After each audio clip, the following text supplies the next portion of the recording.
Assalamualaikum warahmatullahi wabarakatuh. Hai kakak, ketemu lagi dengan saya Wulan, dosen dari Fakultas Ilmu Sosial Universitas Al Irsyad Cilacap. Sekarang kita ada di part yang kedua di mata kuliah Manajemen Strategi. Kalau tadi kita sudah membahas apa itu strategi, definisinya, kemudian kita juga sudah melihat langsung ya, seperti yang sudah kita bahas tadi apa hubungannya gambar dari orang lagi bertempur sama dengan definisi strategi. Terus tadi kita sudah bahas tentang strategi dan juga apa itu taktik. Ah, terus sebelumnya kita juga sudah membahas apa sih yang disebut dengan visi, misi, kemudian falsafah dan tujuan. Nah, untuk contohnya kita tidak hanya orientasi terhadap perusahaan ya. Kalau namanya manajemen itu kan semua hal di manage, semua hal itu dikelola. Nah, ada satu contoh yang akan kita bahas di bahasan tentang visi misi. Eh, Mungkin di sini kan mahasiswa Universitas Al Irsyad Cilacap. Kalian kan terdiri dari banyak prodi ya. Jangan-jangan teman-teman juga nggak tahu tuh apa visi dan misi dari Universitas Al Irsyad Cilacap. Kita sama aja sama perusahaan, kita sama gitu. Karena perusahaan kan sama ya. Kita harus punya pemasukan. Pemasukannya dari mana aja sumber-sumber pemasukannya kita kelola. Kemudian kita juga pasti ada biaya-biaya yang kita keluarkan. Lari kemana aja nih uang-uang yang didapat. Kemudian berapa alokasi untuk mahasiswa melakukan magang, berapa alokasi untuk praktek dan lain-lain itu ada budgetnya dan ada pengeluarannya. Itu harus dikelola. Nah, karena universitas juga eh, hampir sama atau ya bisa dianggap juga sebagai perusahaan tapi ini nirlaba, tidak orientasinya kepada profit oriented, maka tentu saja dalam sebuah perusahaan atau organisasi apapun itu harus punya visi dan misi. Nah, visinya adalah dari UNAIS itu pengen menjadi perguruan tinggi yang Islami, unggul, dan terpercaya. Gambaran besarnya itu yang diinginkan oleh para pimpinan dari UNAIS. Kepengennya nantinya itu menjadi sebuah perguruan tinggi yang Islami, unggul, dan terpercaya. Jadi begitu orang tahu denger lulusan dari mana UNAIS. Oh, udah deh.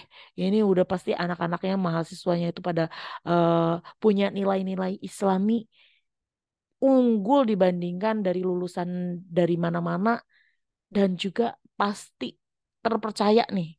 Pokoknya keilmuannya oke. Kalau praktek juga nggak ngawuran. Seperti itu yang diinginkan.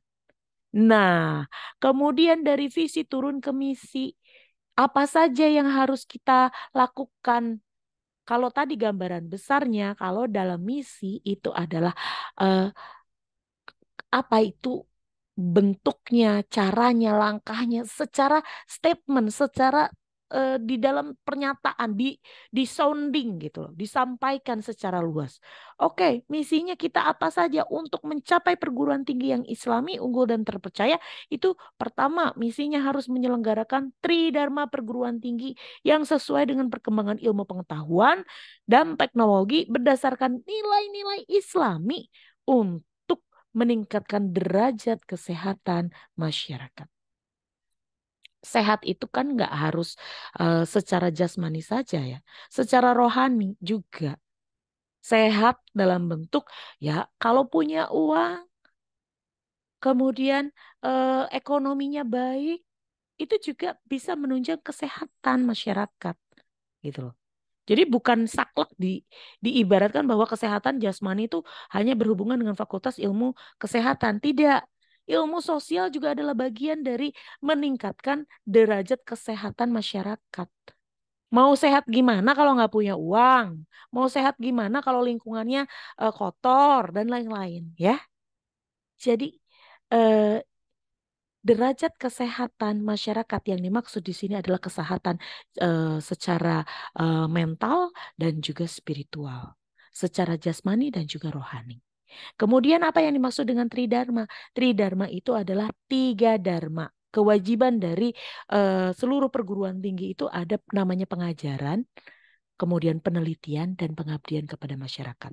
Nah, kita harus bisa menyelenggarakan ketiga dharma ini agar nantinya bisa unggul dan terpercaya. Dan terutama yang paling nomor satu adalah secara kita bisa mensyiarkan nilai-nilai Islam kita.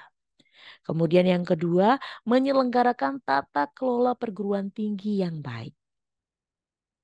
Dengan mencantumkan atau kita mesondingkan atau kita melafalkan, menyatakan bahwa di dalam pernyataan kita, di dalam misi kita adalah menyelenggarakan tata kelola perguruan tinggi, itu kita kepengennya nantinya mencapai visi kita.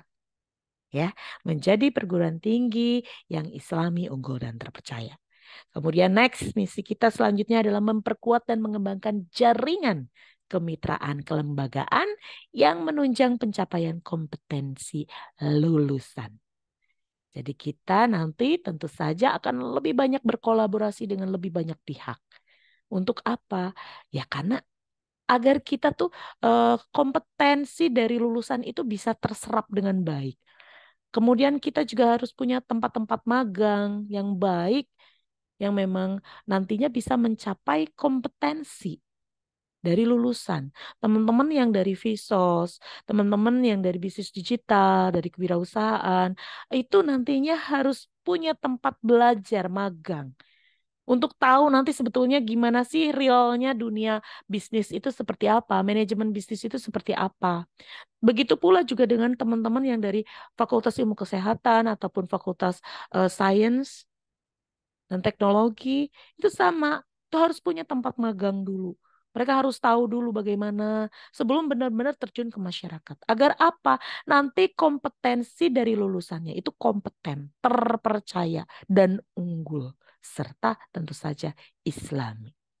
Yang ketiga, yang keempat ya, itu juga ada misi yang kita sounding bahwa misi kita adalah meningkatkan kualitas sumber daya dan juga kewirausahaan. Sumber dayanya siapa? Sumber daya itu bisa SDM, kemudian sumber daya apa saja yang ada, alat-alat dan lain-lain yang ada di kampus. SDM-nya siapa? Tentu saja dosen, tendik, mahasiswa, semuanya harus Islami, unggul, dan terpercaya. Seperti itu ya teman-teman. Jadi sudah ada gambaran ya bedanya visi dan misi. Dan ini untuk UNAIS. Kita harus tahu dulu sebelum kita ngebahas berbagai macam bentuk dari perusahaan-perusahaan lain. Kita harus tahu dulu. Kita dulu lihat dulu siapa kita. Nah, ini secara garis besar dari UNAIS. Nanti turun lagi ada visi misi dari Fakultas Ilmu Sosial, visi misi Fakultas Ilmu Kesehatan, visi misi dari Fakultas Sains dan Teknologi. Itu nanti tentu saja ada sedikit berbeda. Tetapi tujuan utamanya sama seperti UNAIS, kepengennya menjadi perguruan tinggi yang Islami, unggul dan terpercaya. Nanti tinggal diturunkan. Dari fakultas turun lagi ke prodi. Seperti itu ya teman-teman ya. Begitupun juga nanti kalau kita punya perusahaan, kita harus tahu visinya kita tuh apa, misinya kita apa. Oke, kalau kita belum punya perusahaan, kita masih bekerja. Kita sebelum bekerja Greg masuk kerja itu enggak cuman masuk absen kemudian kerja 12 jam atau 10 jam atau 8 jam kemudian kita absen pulang. Enggak cuman kayak gitu, tapi kita harus sama. Visinya itu dari perusahaan kita apa, kepengenan apa, biar apa? Biar pada saat kita bekerja pun juga kita sudah tahu kita mau tujuannya kemana. Misi yang harus kita capai apa saja. Seperti itu ya teman-teman ya. Oke, tujuan dari UNAIS. Nah, tujuan UNAIS itu adalah menghasilkan lulusan yang Islami, kompeten sesuai dengan bidang keahliannya. Yang di kuliahnya di ilmu sosial tentu saja harus kompeten dan unggul di bidang sosial, terutama di bidang manajemen, kemudian teknologi, bisnis, dan lain-lain. Kalau yang dari kesehatan, ya tentu saja sesuai dengan bidangnya masing-masing. Ada perawat, ada bidan, dan lain-lain. Ya. Kemudian yang kedua adalah terwujud tata kelola. Tujuannya adalah terwujudnya tata kelola perguruan tinggi yang produktif dalam mendukung pelaksanaan Tridharma perguruan tinggi. Yang ketiga, menghasilkan karya ilmiah dan karya inovatif yang menjadi rujukan dalam penyelesaian masalah di masyarakat. Yang keempat, mewujudkan sivitas akademika yang kreatif, mandiri, dan mampu memanfaatkan peluang usaha. Yang kelima, terjaminnya kelangsungan perguruan tinggi yang handal. Ini adalah tujuan. Jadi kita punya visi secara garis besar, secara global atau whole world ya. Secara garis besar itu kepengennya eh, cita-cita kita apa, kemudian turun ke misi, kita ada statement yang jelas kita mau ngapain, gimana caranya, dan kemudian kita rampingkan lagi di dalam tujuan.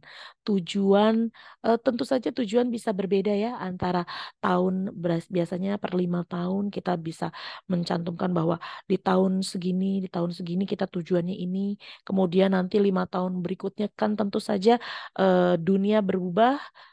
Nanti kita harus perbaharui lagi tujuan kita seperti apa. Begitu ya teman-teman ya. Bisa dipahami? Harus sudah punya visi, misi, dan tujuan. Kalau teman-teman mau mulai buka usaha, kalau teman-teman bekerja di perusahaan, tentu saja teman-teman juga harus tahu visi, misi, dan tujuan dari perusahaan tersebut. Oke, nah untuk biar kalian bisa memahami apa beda visi, misi, tujuan, teman-teman juga boleh browsing. Silahkan cari beberapa perusahaan, bisa perusahaan digital, bisa perusahaan Gojek ya, atau mungkin Apple, atau bisa perusahaan-perusahaan yang ada di Indonesia yang mungkin familiar dengan teman-teman seperti Unilever dan lain-lain. Kita bisa mereka biasanya mencantumkan di internet gitu loh biar semua orang juga tahu biar masyarakat juga tahu apa visi misi dan juga tujuan dari perusahaan masing-masing. Jadi silakan teman-teman browsing cari tahu apa sih sebenarnya visi dan misi dari perusahaan A, perusahaan B, dan perusahaan C gitu ya. Biar nanti teman-teman bisa dapat gambaran lebih jelas lagi apa itu visi, misi, tujuan dari perusahaan. Minimal itu dulu deh ya. Oke, kita nanti akan lanjut ke part berikutnya. Assalamualaikum warahmatullahi wabarakatuh. Sampai ketemu di part yang ketiga.